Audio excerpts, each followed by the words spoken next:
রকম নিয়মীয়া বার্তা ইত্যাদি কিবা কর্মরত হয়ে আছে। ধন্যবাদ।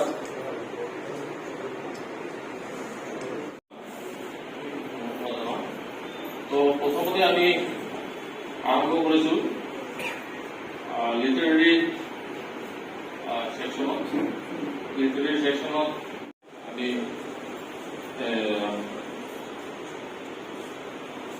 গ্রহণ করার কারণে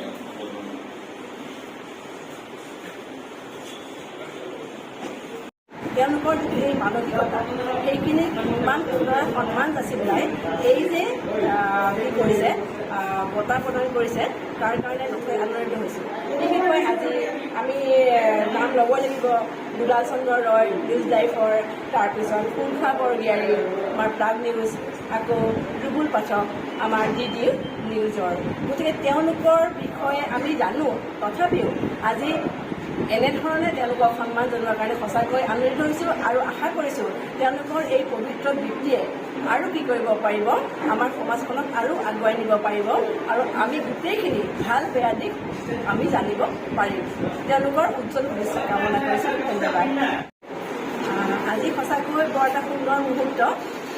এই মুহূৰ্ততে আজি বিভিন্ন দিশৰ আমাৰ মানে কি কৰিছে বঁটা প্ৰদান কৰা হৈছে। বিশেষকৈ ইয়াতে সাংবাদিকসকলক যি সন্মান যাচা হ'ল সেইটো সঁচাকৈ মানে শলাগ ল'বলগীয়া।